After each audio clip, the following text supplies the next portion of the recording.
Hi, uh, my name's Austin Thompson, and I would like to tell you a story.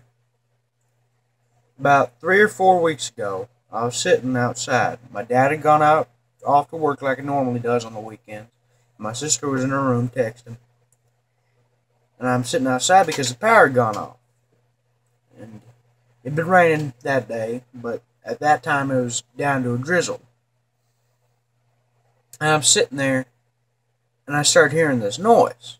And this noise sounded kind of human-like. Not exactly human, but like a human can make it. And I'm sitting there, and you can hear this thing, and it's making this noise. It's going almost exactly like that, maybe a little bit deeper, but it was basically that sound. And I'm sitting there, and you can hear this thing. I'm thinking it's some guy making some noise because he's drunk or something. So I go in my bedroom and I grab this thing out, thinking, all right, I'll play along with this guy. So I grab this old cone that I have that I got from a football game that you used to call for your team or whatever. So I grab it and I do the noise back. And I get a reply. At that point, I'm like, I should just keep on going. So we ended up going back and forth for about 15 to 25 minutes. And I'm sitting there, and eventually the noises stopped. And when it stopped, I'd done a call, and it just stopped. So I'm sitting there, the rain had come back on a little bit. Then it went back down to a sprinkle. I'm sitting there, and I start hearing the calls again. Except this time they were a lot closer. I mean a lot closer. And this was about 45 minutes later. So I'm sitting there, and I do a reply, and then it stops. Don't hear anything for about 10, 15 minutes.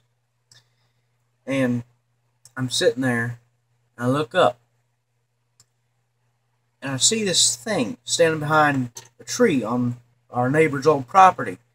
And I'm sitting there, and I'm staring at it. It's upright, standing, looking like a human.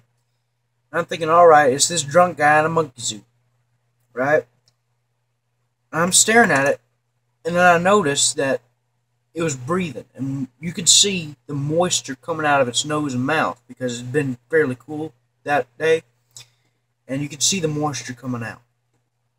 I'm staring at it, and then it's sitting there.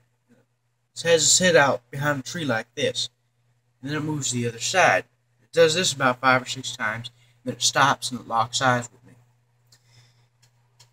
When it does, I'm thinking, alright, this definitely ain't no bear.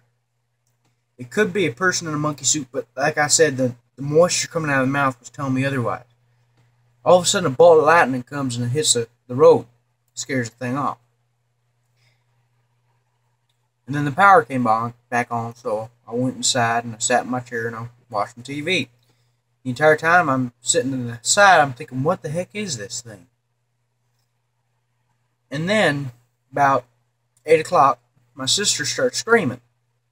So I run into her bedroom, and she goes, Austin, look at the window! So I turn over to the window, and her window's facing the backyard.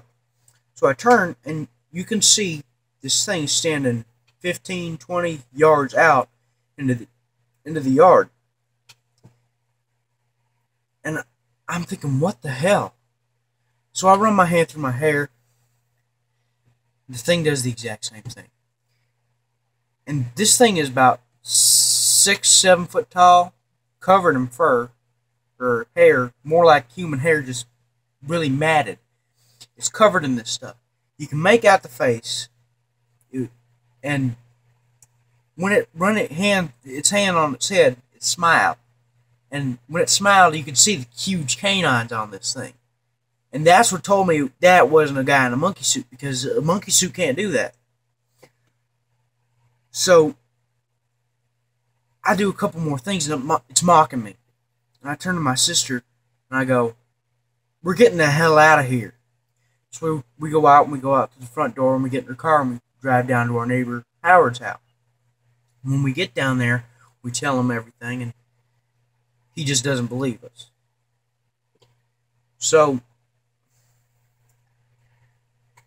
I don't know what the thing was. I know it wasn't human. I know it wasn't a bear. That's all I know. I do know that if you see these things, don't encourage it. Don't antagonize it. And just get the heck out of there if you see it. Prior to prior to the incident, every once in a while we'll hear these yells again, which tells me that they've stayed around, whatever they are. I think it's a family group, whatever them, because you get all these different tones and pitches. But we hear them every once in a while. And the other night we had a rock thrown at the house. I don't know where the rock came from because our area is mainly sand. So I'm not completely sure about that one. I'd like to thank you for listening to what I have to say. I think that the people should know about these things, about what they do. I think that we should find one. We should try to find one. And other than that, I'd like to thank you for listening to what I have to say. Thank you. I'm sorry, guys. Everything I just told you was a lie. I'm sincerely sorry about that. I will be making more videos sort of like this. I'm a Bigfoot fanatic myself. I'm sincerely sorry again. But I will be posting more stuff about Patty, maybe other different Bigfoot sightings and videos. I will also be posting funny things with me and my friends, or just with me. So if you like comedy and you like Bigfoot, please subscribe and like my page. Thank you.